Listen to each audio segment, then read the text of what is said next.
बाबुल जी के साथ और उनके नेताओं के साथ हमारी कई बार चर्चा हुई।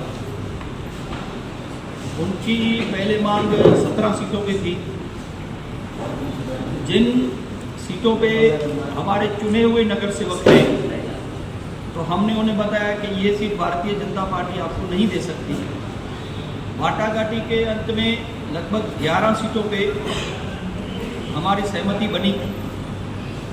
उनके साथ में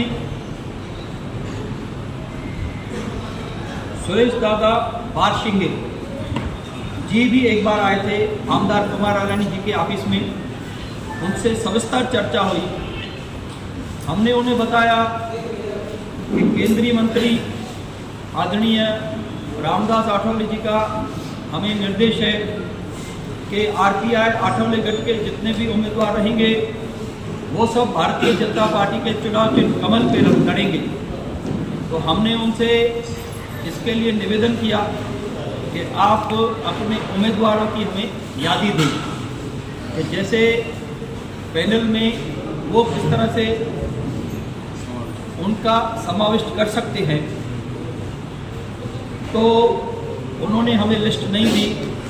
जिस समय पे उनके वरिष्ठ लोग भी आए थे, उस समय पे उन्होंने हमें से 1 घंटे का समय मांगा।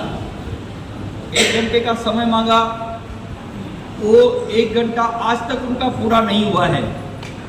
तो ये उनका आरोप पूरी तरह निराधार है कि भारतीय जनता पार्टी ने उनको सीट नहीं दी।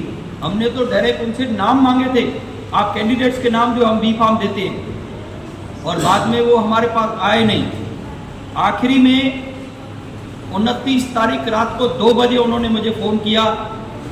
मुझे कहा कि मैं मुंबई में शिवसेना को जवाब देके निकला हूँ, मैं उल्लासनगर 2 घंटे में पहुँचूँगा और आपसे आके मिलता हूँ।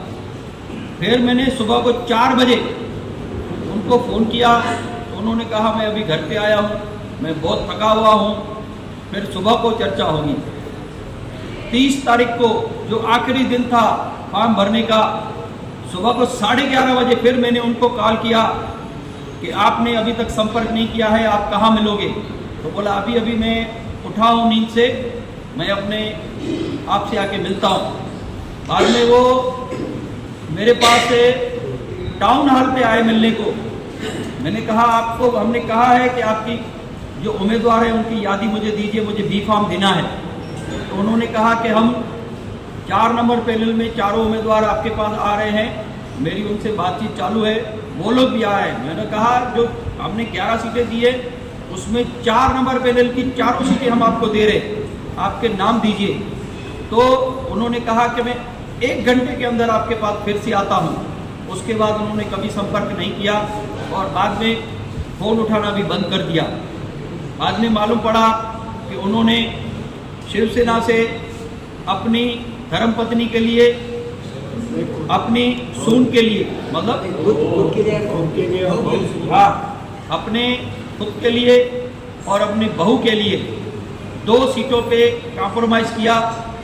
और आरपीआई आठवले गढ़ के साथ जो हमारी बात चल रही थी वो उन्होंने तोड़ दी।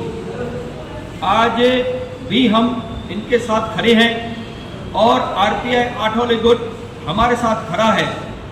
तो मैं आपके माध्यम से किसी भी मंच पे नाना बाबुल को चैलेंज देता हूं कि मेरे से आके चर्चा करो। हमने तुमसे बातचीत की है, हमारे सामने किसी भी मंच पे, खुले मंच पे सभी पत्रकारों के सामने आके हमसे चर्चा करो। हम खुली चर्चा करने के लिए तैयार हैं।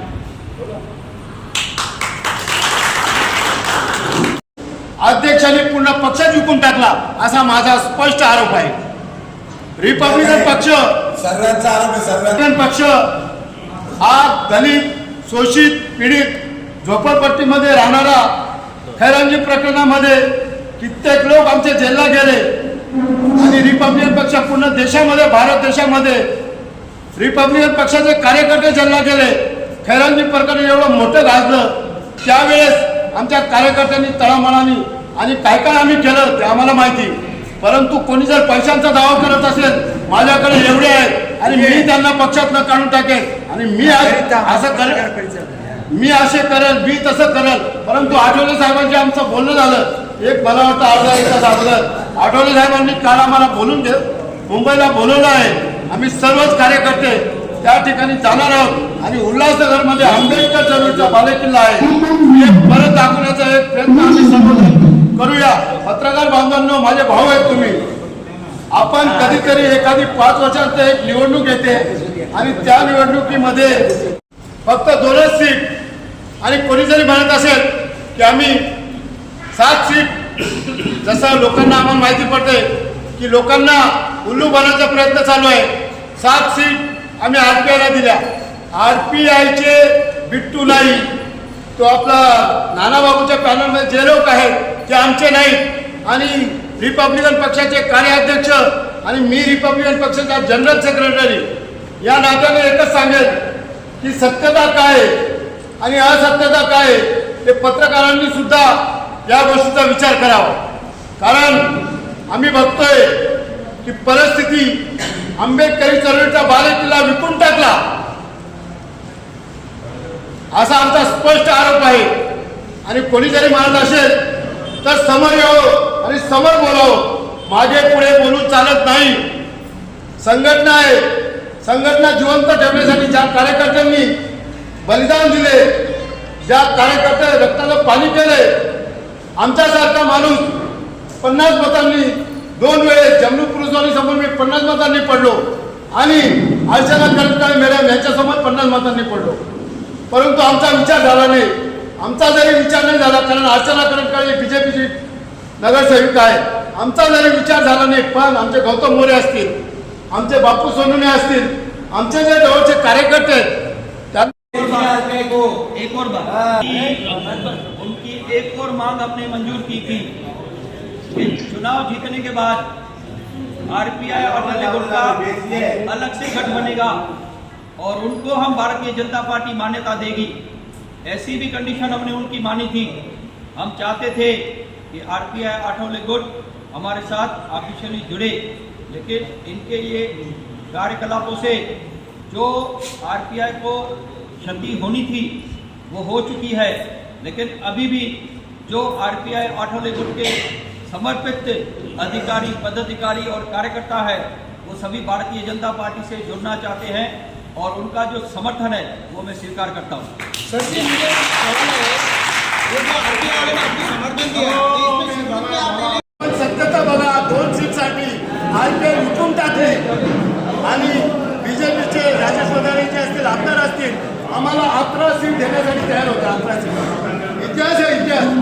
मी कार्याध्यक्ष त्यांच्या बैठकीला उपस्थित होतो आणि त्या ठिकाणी नानाभाऊ जे पळून गेले तर आतापर्यंत साहेब आम्हाला दिसले नाही.